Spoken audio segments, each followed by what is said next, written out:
Good evening बच्चों। Prep योद्धा classes में आपका स्वागत है। मैं देवेश यादव आज करंट अफेयर्स क्लासेस का सेकंड वीडियो लेकर आया हूं। और एक्चुअली मैंने आपसे कहा था कि इस जब तक यूपी पीसीएस का एग्जाम नहीं होता तब तक मैं आपके साथ 7 मंथ्स का करंट अफेयर कंप्लीट कराने की कोशिश करूंगा। और ये आपके करंट अफेयर्स ये बहुत अच्छे करंट अफेयर्स हैं। ये UP PCS SI one day exam के लिए बहुत ज्यादा यूजफुल है। और एक्चुअली जब आप डिफरेंट हमारी हम पूरी टीम ने डिफरेंट डिफरेंट सोर्स से ये करंट अफेयर तैयार किए हैं। तो आप इनको एक्चुअली नोट करना चाहें नोट कर सकते हैं। पीडीएफ आपको प्रोवाइड कर दी जाएगी। ध्यान से सुनिए और उम्मीद करता हूं कि एक्चुअली देखो सारे करंट अफेयर तो देखो कोई नहीं करा सकता ना कोई गारंटी दे सकता। लेकिन ये बात मैं आपसे कंफर्म करता हूं, अगर 20 जैसे यूपी पीसीएस का एग्जाम दिया 25 क्वेश्चन आए थे मैक्सिमम और मिनिमम। तो इसमें से आपको बजट यूपी का सेशन में अलग लूंगा, करंट अफेयर्स का बजट अलग डिस्कस करूंगा। तो एक्चुअली जो मैं पढ़ाऊंगा उसमें से आपको 20 क्वेश्चन करंट अफेयर्स के यहीं से मिल जाएंगे। तो इस सेशन को बड़े ध्यान से सुनना,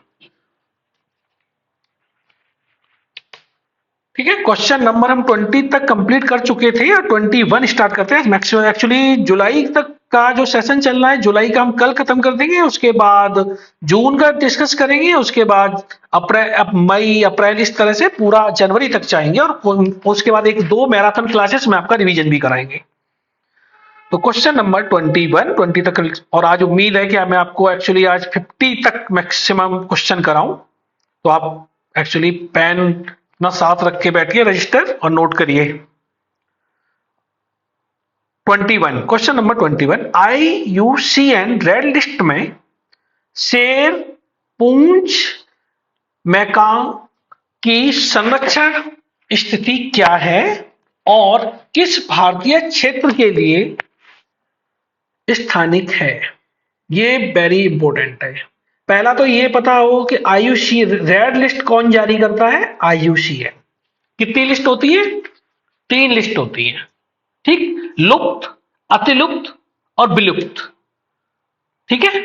तो 3 लिस्ट होती है। तो रेड लिस्ट का मतलब ये लुप्त होने की कगार पे है, आप ये लिस्ट मान के चलिए, ठीक है। तो इस शेर, पूंछ, मैकांग की संरक्षण स्थिति क्या है?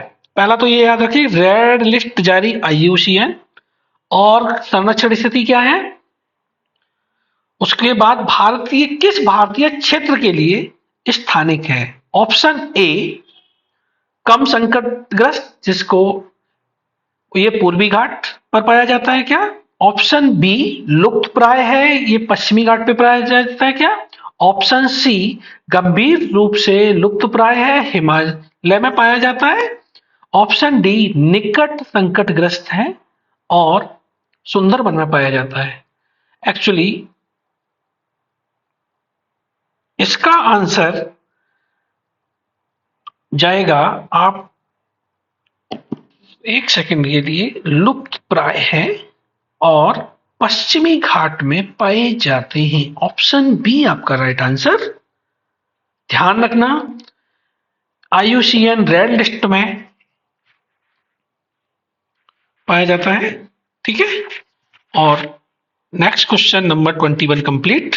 22 international centre for integrated mountain development की रिपोर्ट के अनुसार हिंदू कुश हिमालय क्षेत्र में ग्लेशियल लेक आउटबस्ट फ्लड में अभूतपूर्व वृद्धि का मुख्य कारण क्या है?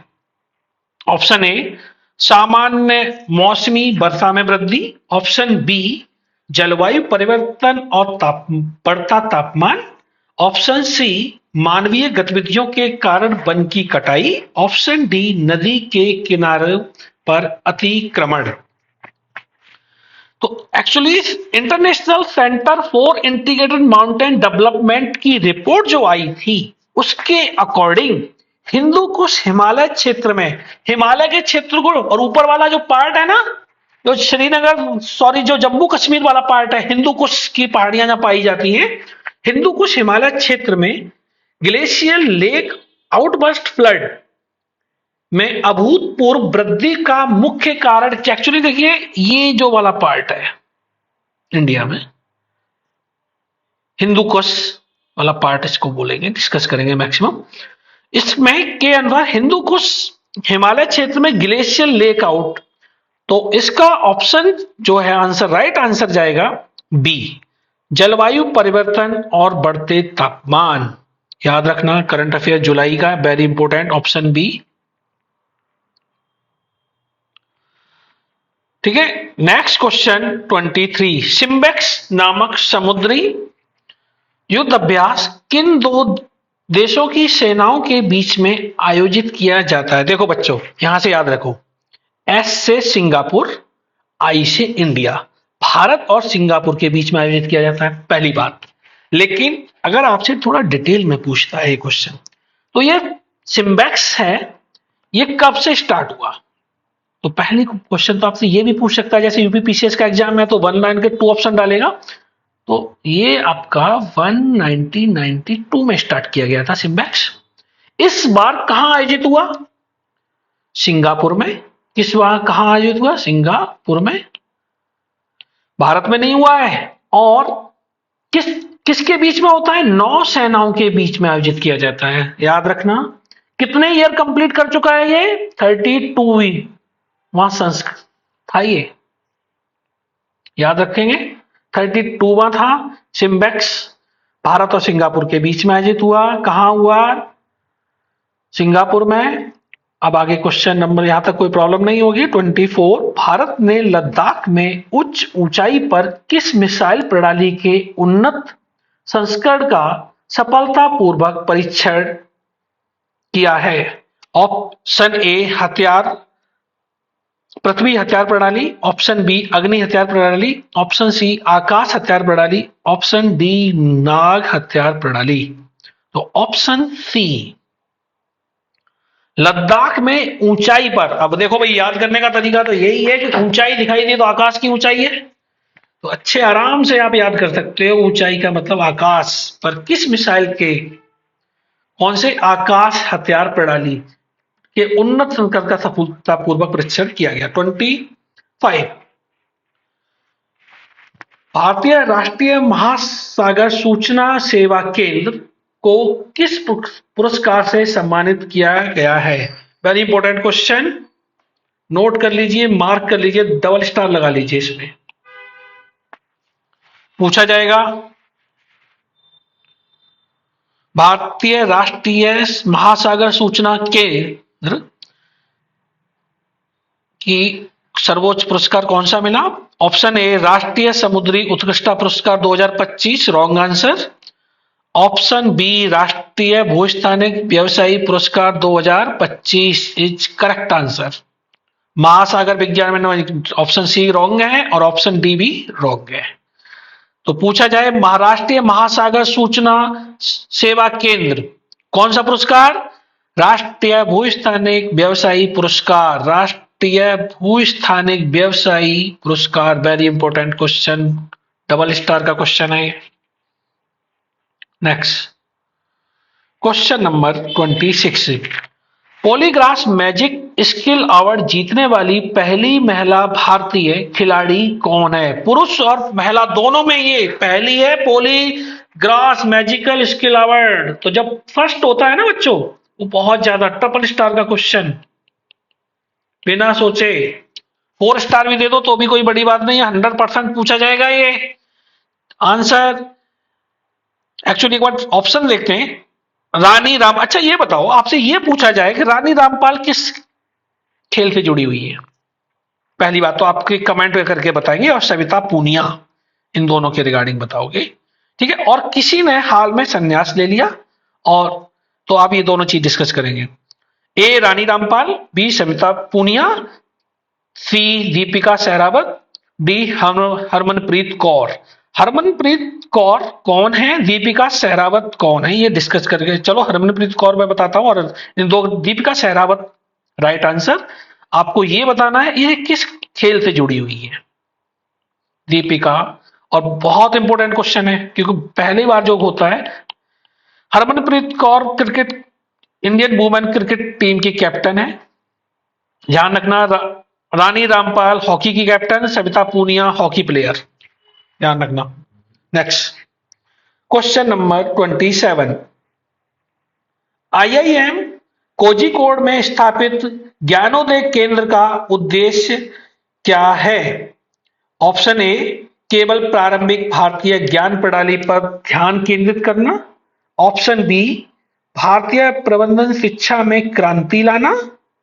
ऑप्शन सी, केवल वैश्विक व्यापार प्रथाओं को बढ़ावा देना। ऑप्शन डी, छात्रों के लिए परीक्षा आयोजित कराना। तो आईआईएम कोझिकोड, आईआईएम अहमदाबाद नहीं, कोझिकोड, इसमें एक ज्ञानोदय केंद्र बनाया गया है। और ये क्यों बनाया गया है? ऑप्शन बी, प्रबंधन। एक्चुअली देखो, आईआईएम में तो मैनेजमेंट की शिक्षा देता है, तो इनमें से तो देखो कोई सा देखने से भी नहीं लग रहा, तो मैनेजमेंट की एजुकेशन कौन देगा? आईआईएम। तो प्रबंधन शिक्षा में क्रांति, यानी कि जो एमबीए बच्चे लोग करते हैं उनकी एमबीए में, एजुकेशन में क्रांति लाने के लिए, एमबीए एजुकेशन में, ध्यान रखना। Question number 27 complete. Next question 28। वर्तमान में वैश्विक स्तर पर अधिकांश तृतीय पक्ष समुद्री जोखिमों को कौन कवर करता है? वर्तमान में वैश्विक स्तर पर, यह द हिंदू का क्वेश्चन है, द हिंदू न्यूज से ये क्वेश्चन दिया है हमारी टीम ने। नंबर ए, भारतीय बीमा विनायक नियामक और विकास प्राधिकरण। ऑप्शन बी, अंतरराष्ट्रीय समूह I P and I club. Option C, निजी समुद्री बीमा कंपनियां। ऑप्शन डी, सरकार द्वारा संचालित बीमा कंपनियां। वर्तमान में वैश्विक स्तर पर तृतीय पक्ष समुद्री जोखिम, वर्ल्ड लेवल की बात कर रहा है ये, समुद्री जोखिमों की रिगार्डिंग कौन कवर करेगा? तो देखो भारतीय नियम, देखो इससे तो मतलब ही नहीं है। पहला देखो क्लियर दिखाई दे रहा है, आईआरडीआई से मतलब है ही नहीं, बीमा का काम थोड़ी होगा, समुद्री जोखिम की बात कर रहा है। ऑप्शन निजी समुद्री बीमा का, बीमा ये भी नहीं होगा। निजी से क्या मतलब है? क्योंकि क्या कह रहा है, वेस्ट वर्ल्ड लेवल की बात कर रहा है ये, सरकार नहीं, वर्ल्ड लेवल, वर्ल्ड अंतरराष्ट्रीय समूह पी एंड आई क्लब द्वारा। देखते ही पता चल रहा है, ज्यादा डिस्कस नहीं करना। एक्चुअली दो ऑप्शन देखो पहले ही पता चल जाता है कि किस क्वेश्चन में राइट जाएंगे, दो में ही डिसीजन करना है उनमें। 29। अनुसंधान राष्ट्रीय अनुसंधान फाउंडेशन को किस मंत्रालय के तहत स्थापित किया गया? पहले तो ये बताओ इसका हेडक्वार्टर कहां है? हेडक्वार्टर पूछे जाते हैं, हेडक्वार्टर कहां है? न्यू दिल्ली। पहला, अनुसंधान राष्ट्रीय किस मंत्रालय के तहत स्थापित किया? अनुसंधान राष्ट्रीय अनुसंधान फाउंडेशन को किस मंत्रालय के तहत? ये विज्ञान और प्रौद्योगिकी विभाग, स्वास्थ्य मंत्रालय की बात तो होगी नहीं जब फाउंडेशन, अनुसंधान फाउंडेशन की बात हो रही है। शिक्षा मंत्रालय भी नहीं होगा, कृषि पृथ्वी विज्ञान मंत्रालय, ऑप्शन डी भी नहीं होगा, रॉन्ग, एजुकेशन रॉन्ग, तो ऑप्शन बी ही राइट आंसर जाएगा। ध्यान रखना, बार बार याद दिलवा रहा हूं, अनुसंधान राष्ट्रीय फाउंडेशन हेडक्वार्टर इसका न्यू दिल्ली में है। किसके तहत है? विज्ञान एंड प्रौद्योगिकी विभाग। आगे ज्यादा डिस्कस करने की कोई जरूरत नहीं है इसमें। Question number 30। Pre exposure prophylaxis क्या है? वेरी इंपोर्टेंट क्वेश्चन, 2 स्टार दिए जाएंगे। और ये आपका जो क्वेश्चन है, ये द प्रिंट की रिपोर्ट है। प्रिंट न्यूज़पेपर कहां का है? वॉशिंगटन का, वहां की रिपोर्ट है ये। ऑप्शन ए, एचआईवी पॉजिटिव व्यक्तियों के उपचार के लिए। ऑप्शन बी, एचआईवी नकारात्मक व्यक्तियों के लिए एचआईवी संक्रमणों के जोखिम को कम करने के लिए एक निवारक रणनीति। ऑप्शन सी बोलता है एचआईवी का इलाज, एचआईवी का इलाज तो आज तक मिला ही नहीं है बच्चों, गलत। ऑप्शन डी, केवल नवजात शिशुओं में एचआईवी को रोकने के लिए, नवजात शिशुओं को एचआईवी रोकने के लिए भी नहीं। तो एक्चुअली आप चाहेंगे, जो राइट आंसर होगा ऑप्शन बी, एचआईवी नकारात्मक व्यक्तियों के लिए एचआईवी संक्रमण के जोखिमों को कम करने के लिए एक निवारक रणनीति बनाई गई है। जिसको प्री एक्सपोजर प्रोफिलैक्स क्या है कहा गया है। Next question number 31, cruise Bharat mission का मुख्य उद्देश्य क्या है।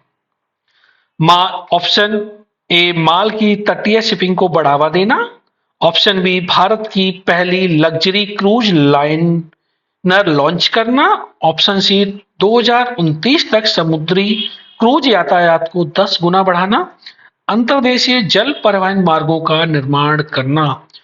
ऑप्शन डी था, तो आंसर इसका होगा ऑप्शन सी। 2029 तक समुद्री क्रूज यातायात को 10 गुना बढ़ाना है। पूछा जाए क्रूज भारत मिशन का एम क्या है, याद रखना 2029 तक समुद्री क्रूज यातायात को 10 गुना बढ़ाना है। कितने टाइम्स बढ़ाना है? 10 times. Very important question. Question number 32, राष्ट्रपति द्रौपदी मुर्मू ने कलिंग रत्न पुरस्कार 2020 किसे प्रदान किया है। क्वेश्चन नंबर 32, ऑप्शन ए बोलता है Dharmendra Pradhan, option B Naveen Patnaik, option C Shantanu Nayak, option D Rajpal Moitra. Option A Dharmendra Pradhan, ये कौन है वर्तमान में? एजुकेशन मिनिस्टर, शिक्षा मंत्री भारत के। इनको कलिंग रत्न पुरस्कार दिया गया। एक्चुअली कहां के रहने वाले हैं ये, कहां से सांसद हैं? उड़ीसा। इंपॉर्टेंट है ये। क्वेश्चन नंबर 33, भारत को जुलाई 2025 में संयुक्त राज्य अमेरिका से GE-F404 इंजन किस लड़ाकू विमान कार्यक्रम के लिए प्राप्त हुआ। Question number 33, Sukhoi SU-30 MKI, option A, option B बोलता है light combat aircraft mark 1A, option C Rafale, option D MiG-29, option B right answer light combat aircraft LCA mark 1A।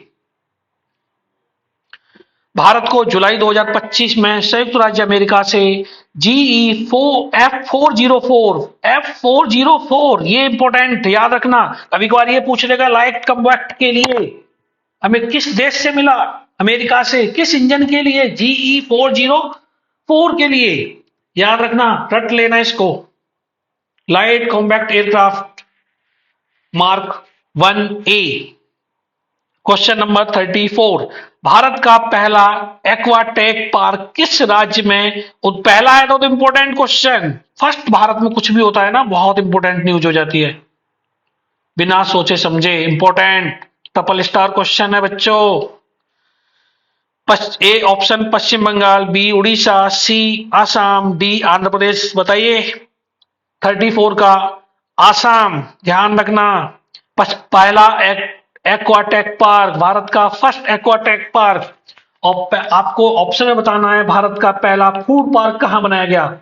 Bharat का प्रथम फूड पार्क, दो चीज बतानी है, food park बताना है। वो पहला एक्वाटेक पार्क किस राज्य में उद्घाटन किया गया? असम में। ऑप्शन 35, प्रधानमंत्री धन धान्य कृषि योजना। इंपॉर्टेंट, धन्य धान वेरी इंपॉर्टेंट है, कई बार क्वेश्चन पूछे जा रहे हैं इससे वर्तमान समय में। योजना के तहत जिला स्तर पर योजना कौन तैयार करेगा? प्रधानमंत्री धन्य धान कृषि योजना के तहत जिला लेवल पर, डिस्ट्रिक्ट लेवल पर पूछ रहा है किस योजना की रिगार्डिंग बात कर रहा है। धन्य धान कृषि योजना कौन तैयार करेगा जिला लेवल पर? तो ऑप्शन ए राज्य कृषि विभाग से कोई मतलब नहीं, ऑप्शन बी केंद्रीय नोडल अधिकारी नहीं, जिला लेवल की बात कर रहा है तो डिस्ट्रिक्ट कलेक्टर के नेतृत्व में धन्य धान कृषि योजना समिति। आंसर यही होगा, सी आंसर राइट आंसर। याद कर लीजिए, जिला लेवल पर डिस्ट्रिक्ट कलेक्टर के नेतृत्व में जो समिति बनाई जाएगी वो ही इसका योजना को तैयार करेगी? धन धान्य कृषि योजना। आपको ये बताना है कि धन धान्य कृषि योजना कब प्रारंभ की गई, ये क्वेश्चन बताना इंपॉर्टेंट है ये, और किस राज्य से प्रारंभ हुई। 2 अवसर क्वेश्चन के आंसर आपको देने हैं, और इस बार यूपीपीसीएस में कंफर्म पूछा जाएगा ये, नोट कर लीजिए, वेरी इंपॉर्टेंट, ट्रिपल स्टार दीजिए इस क्वेश्चन को। क्वेश्चन नंबर 36, सूडानी स्कॉटिश लेखिका लीला अबू लेला को आस्था और प्रवासन जैसे कौन सी लेखिका? लीला अबू लेला को आस्था और प्रवासन जैसे विषयों पर उनके प्रभावशाली कार्यों के लिए 2025 प्रिंटर पुरस्कार से सम्मानित किया गया है। पेन प्रिंटर पुरस्कार से यह पुरस्कार किस संस्था द्वारा प्रतिवर्ष प्रदान किया जाता है? कल ही तो डिस्कस किया था कि पेन प्रिंटर पुरस्कार कौन देता है? English pen.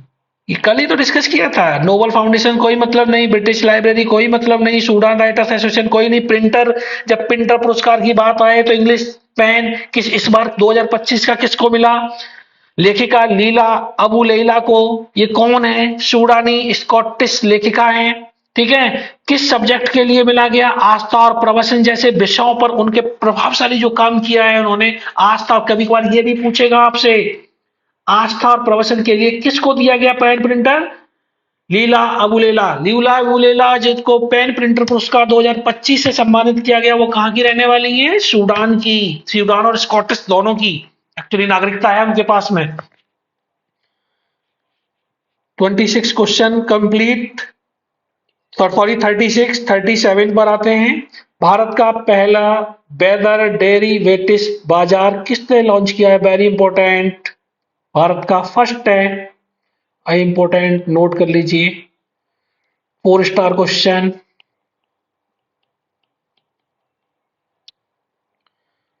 भारतीय reserve bank, option A. Option B राष्ट्रीय कमोडिटी डेरिवेटिव एक्सचेंज और भारतीय मौसम विज्ञान विभाग। ऑप्शन सी भारतीय बीमा न्यायिक और विकास प्राधिकरण। ऑप्शन डी कृषि मंत्रालय। इसका 37 का आंसर एक्चुअली ऑप्शन बी, राष्ट्रीय कमोडिटी और डेरिवेटिव एक्सचेंज और भारतीय मौसम विज्ञान विभाग में क्या लॉन्च किया गया? भारत का पहला डेरिवेटिव्स बाजार, भारत का पहला डेरिवेटिव्स वेदर डेरिवेटिव्स बाजार। वेदर मतलब समझ जाओ, मौसम, वेदर। यहां से अंदाजा लगा पकड़ सकते हो, क्वेश्चन को पकड़ना सीखिए बच्चों, हर चीज याद नहीं करी जाएगी, ना याद कर सकता है कोई भी। भारतीय मौसम विज्ञान, तो देखो वेदर दे रखा है, इस भारतीय मौसम विभाग विज्ञान। हेड ऑफिस कहां है बताइए इसका? न्यू दिल्ली, लोधी रोड पर। क्वेश्चन नंबर 38, 2024-25 में प्रसंस्कृत आलू उत्पादन में भारत में कौन सा राज्य, ये देखिए शीर्ष पर रहा, कौन से आलू उत्पादन में प्रसंस्कृत, जैसे चिप्स जो लोग बनाते हैं ना, वो वाला, कौन सा राज्य शीर्ष पे रहा? उत्तर प्रदेश में आलू का उत्पादन सबसे ज्यादा होता है, पर ये कौन से आलू, गलती मत करना, क्वेश्चन पढ़ना है मैं। प्रसंस्कृत आलू उत्पादन में यूपी नहीं, पंजाब नहीं, गुजरात यस, पश्चिम बंगाल कोई मतलब नहीं। प्रसंस्कृत, अगर वैसे आलू उत्पादन पूछे तो अपना यूपी, और प्रसंस्कृत पूछे 2025 में तो गुजरात। क्वेश्चन नंबर 39, राष्ट्रीय कृषि और ग्रामीण विकास नाबार्ड के ग्रामीण प्रौद्योगिकी स्टार्टअप पारिस्थितिकी तंत्र को एक साथ लाने के लिए कौन सा एकीकृत पोर्टल लॉन्च किया है? किसने? पहले तो ये बताओ कौन सा पोर्टल लॉन्च किया, ये बड़ा इंपॉर्टेंट है, उसके बाद थोड़ा सा डिस्कस करते हैं इसमें। 39 क्वेश्चन में option A agri tech connect, option B rural tech collab, option C ग्रामीण नवाचार मंच, option D Kisan digital hub. देखो सारे ऑप्शन मैच करते हुए से लग रहे हैं, ऐसा नहीं है, पकड़ लो कुछ भी आराम से। तो ऑप्शन बी इसका राइट आंसर है। रूरल टेक कोलाब किसने लॉन्च किया? राष्ट्रीय कृषि और ग्रामीण विकास बैंक, ग्रामीण नाबार्ड की स्थापना कब की गई थी बताइए? बहुत पूछा जाता है, हर बार पूछा जाता है, नाबार्ड कब बनाया बताइए? 1982 में। ध्यान रखना बच्चों, इंपॉर्टेंट क्वेश्चन है। राष्ट्रीय कृषि और ग्रामीण विकास ने ग्रामीण प्रौद्योगिकी स्टार्टअप पारिस्थितिकी तंत्र को एक साथ लॉन्च करने के लिए कौन सा पोर्टल लॉन्च किया है? Rural tech Kolab.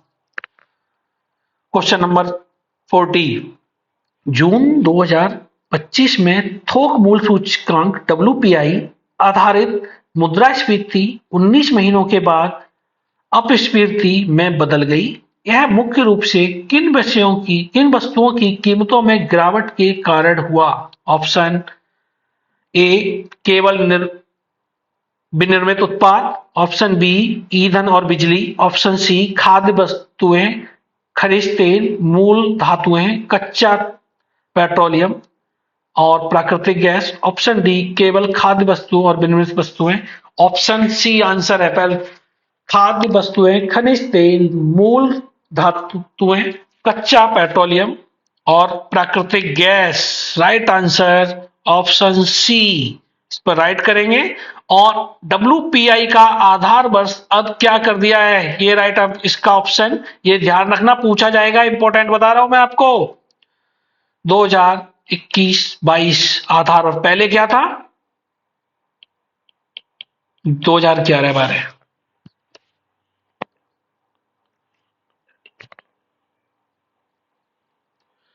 विश्व युवा कौशल दिवस कब मनाया जाता है बताइए बच्चों? 15 जुलाई। इंपोर्टेंट। 42 इटली के जानिक सिनर ने पुरुष एकल फाइनल में स्पेन के कार्लोस अक्रोज को हराकर अपना पहला विंबलडन जीता। इंपोर्टेंट बनता है भाई, खेल के थे विंबलडन जीता। विंबलडन ग्रास कोर्ट पर होता है, ये खेल टेनिस का है, याद रखना। इस बार जैनिक सिनर ने जीता, ठीक है। अब ये पूछ रहा है जैनिक सिनर का कौन सा विंबलडन खिताब है? ये याद रखना पहला खिताब है, इन्होंने विंबलडन पहले जीता। ऑस्ट्रेलियाई ओपन, ग्रैंड स्लैम में आप कमेंट करके बताइए कि ग्रैंड स्लैम में 3 होते हैं, ऑस्ट्रेलियाई ओपन, अमेरिकी ओपन एंड विंबलडन, ठीक है। इससे पहले जो ऑस्ट्रेलियाई ओपन हुआ था वो किसने जीता, किसको हराया? और पता है जैनिक सिनर ने किसको हराया है? कार्लोस अल्काराज को। 43 centre for research on energy and clean air के लिए एक हालिया अध्ययन का पता चला है कि जनवरी से जून 2025 के दौरान भारत में सबसे खराब वायु, अब बताइए 43 वायु प्रदूषण किस स्थान पर है भारत में सबसे ज्यादा? ऑप्शन सी गाजियाबाद में नहीं, भिवांडी में नहीं, फरीदाबाद में भी नहीं, वायनाड मेघालय का शहर है ये दुनिया में सबसे ज्यादा पॉल्यूशन पाया है इसमें, याद रखना सबसे ज्यादा पॉल्यूशन दुनिया में। दूसरे तो दुनिया की पॉल्यूशन सबसे ज्यादा पॉल्यूटेड राजधानी कौन सी है पूरे वर्ल्ड में? पूरे वर्ल्ड में कौन है बताओ बच्चों? नई दिल्ली। राज इंडिया इसमें भी टॉप पर है और उसमें भी टॉप पर है, ठीक है। शहरों में वायनाड दुनिया का सबसे पॉल्यूटेड शहर है।